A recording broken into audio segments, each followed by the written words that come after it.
ሰላም ውድ የዩቲዩብ ቤተሰቦች፣ ዛሬ በዚህ ቪዲዮ የኩላሊት ጠጠር ምንድነው? በምን ይከሰታል? እንዴትስ በቀላሉ መከላከል እንችላለን? ከመጣ በኋላ ደግሞ መደረግ ያለባቸውን ህክምናዎች ባጭሩ እንመለከታለን። የኩላሊት ጠጠር ምንድነው የሚለውን ስንመለከት ኩላሊት ላይ የሚጠራቀም የድንጋይ አይነት ነው።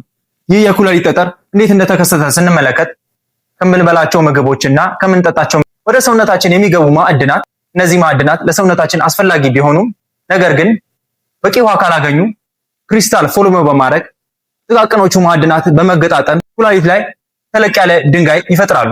ይህም ጠጠር ትንሽና ጥቃቅን ከሆኑ በቀላሉ በውሃ በሽንት መልክ የሚወገዱ ቢሆንም ነገር ግን በቂ ውሃ ባለማግኘት መጠናቸው እያደገ ሲመጣ ኩላሊትና የሽንት ቧንቧ ላይ በመዘዋወር ከፍተኛ የሆነ ህመም፣ ማቅለሽለሽ፣ ትኩሳት፣ የሽንት ከለር መቀየር፣ ይሄም ሽንት በሚሸና ጊዜ ቀይና ቡኒ መሆን እናም በተደጋጋሚ ለሽንት ቧንቧ ኢንፌክሽኖች ተጋላጭ ያደርጋሉ። ኩላሊት ላይ የሚፈጠሩ የኩላሊት ጠጠሮች ጠጠሩ እንደተፈጠረበት ማዕድናት ይለያያሉ። ከነዚህ መካከል ካልሲየም ስቶን በካልሲየም ኦክዛሌት ከምንጠቀማቸው የካልሲየም ምርቶች የካልሲየም ሰፕሊመንት ሊሆን ይችላል፣ የወተት ተዋጽኦችን አብዝቶ በመመገብ ሊሆን ይችላል። ያላግባብ የሚጠራቀም ካልሲየም በቂ ውሃ ባለማግኘቱ ሲጠራቀም የሚፈጠር የጠጠር አይነት ነው። ሌላው ደግሞ ዩሪክ አሲድ ስቶን ነው። ይህም ከተለያዩ የስጋ ምርቶች ከሚገኘው ፒውሪን ከተባለ ንጥረ ነገር የሚፈጠር ተረፈ ምርት ነው። ይህም ዩሪክ አሲድ ኩላሊት ላይ እየተጠራቀመ በመጣ ጊዜ ዩሪክ አሲድ ስቶንን ይፈጥራል። ሌላው ስትራቬት ስቶን ነው።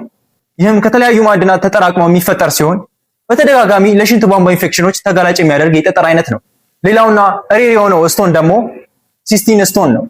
ይህም በጄኔቲክስ በዘር አማካኝነት የሚከሰት የጠጠር አይነት ነው። ይህ ግን በጣም አልፎ አልፎ የሚከሰት የጠጠር አይነት ነው። የኩላሊት ጠጠርን እንዴት መከላከል እንችላለን? የኩላሊት ጠጠር ማዕድናት በቂ ፈሳሽ ባለማግኘታቸው የሚፈጠር ስለሆነ በየቀኑ ከ2 እስከ 3 ሊትር በቂ ውሃን በመጠጣት የኩላሊት ጠጠር ተጋላጭነትን መቀነስ እንችላለን። ሌላው ደግሞ የስጋ ምርቶችን በመቀነስ በዩሪክ አሲድ አማካኝነት የሚከሰተውን የጠጠር አይነት መከላከል እንችላለን።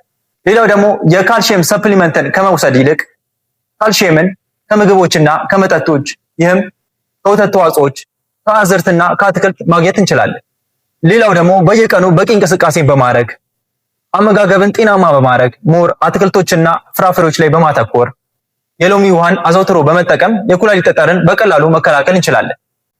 የኩላሊት ጠጠር ከተከሰተ በኋላ ህክምናው ምን ይመስላል የሚለውን ስንመለከት በአልትራሳውንድና በሌሎች ምርመራዎች ኩላሊት ላይ ያለው የጠጠር መጠን ከተለየ በኋላ ትንንሽና በቀላሉ በፈሳሽ ሊወገድ የሚችል ከሆነ በየቀኑ በቂ ውሃን በመጠጣት ሎሚን አመጋገብና መጠጦች ላይ በመቀላቀል በቀላሉ ጠጠሩ ሊወገድ ይችላል። የኩላሊት ጠጠሩ መጠኑና ብዛቱ ከፍተኛ ከሆነ በቀላሉ በፈሳሽ የማይወገድ ከሆነ ኢቶርፊ በሚባል የጨረር ህክምና አሊያም ደግሞ በቀዶ ህክምና ሊወገድ ይችላል።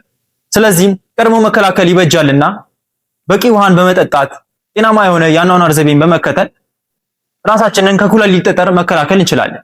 እንደዚህ አይነት ጠቃሚ የጤና መረጃ እንዲደርሳችሁ ቻናሉን ሰብስክራይብ በማድረግ ላይክ በማድረግና ለሚያስፈልጋቸው ሰዎች ሼር በማድረግ አብራችሁን ቆዩ። እስካሁን ስለተከታተላችሁንና ስለተማራችሁ እጅግ አድርጌ አመሰግናለሁ።